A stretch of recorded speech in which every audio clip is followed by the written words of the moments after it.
everybody, it's Stuart with Wine on the Dime, and today, well, I'm reviewing my first 2019 of anything.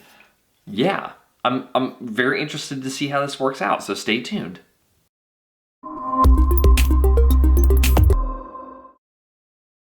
Hey everybody, this is Stuart with Wine on the Dime, and today I'm reviewing the Cellar Works Rosé. It's a Sangiovese Rosé. It's from South Australia. It's 12.5% alcohol by volume.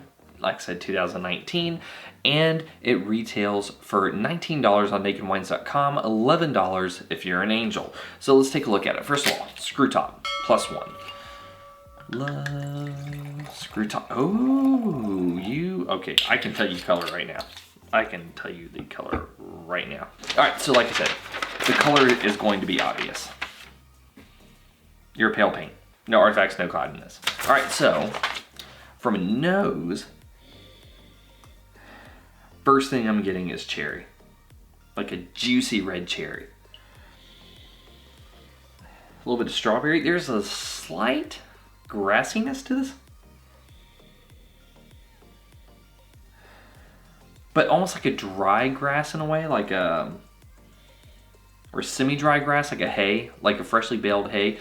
So, I live in Texas, so this is everywhere.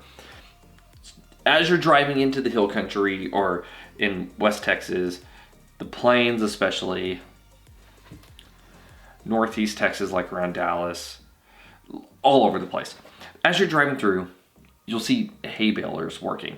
And essentially what they're doing is they're grabbing all the grass, they're rolling it into these giant bales, they just drop them out the back, and that's the way they are. Some people will wait till the grass is dry, some people will just go ahead and harvest wet, some people will harvest where it's in the transition stage. If you ever have gone up to a hay bale, like the hayride stuff, like they have little bundles of hay all over the country, and you smell the dry hay, and then you pick up wet grass, like freshly cut grass. This is in the middle. It's starting to have a little bit of those drying notes, but it also has a little bit of a green aspect to it. As a Texan, I'm very passionate about hay. Enough discussion about hay. Let's go ahead and actually see if I can pick anything else out. I'm getting a touch of alcohol on the nose, as a matter of fact, and orange. It's kind of a mix though. I'm almost getting like a little bit of like orange oil, because I'm getting this really strong, juicy orange note, but it also is kind of floral. So I'm kind of getting a mix. It's almost like there's a good chunk of orange in there. I'm just not getting it as just a single thing though. All right, so enough smelling. Let's get to some of the tasting.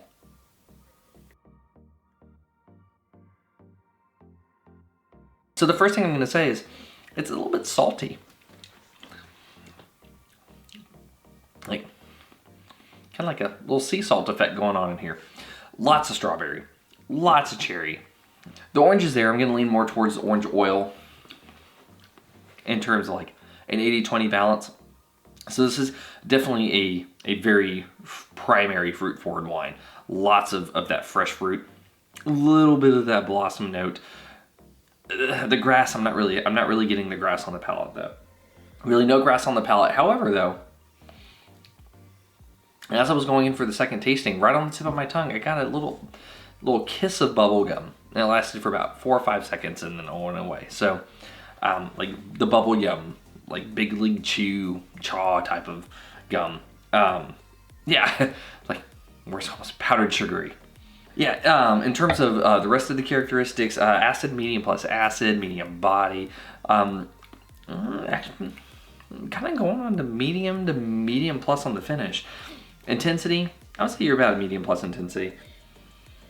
Especially on the nose. Like it's right as I'm about to get my nose here and sniff, like right about there is when I'm getting it. So medium plus intensity, just all around. So, well, I guess let's go ahead and get to the blick since I'm already kind of getting there.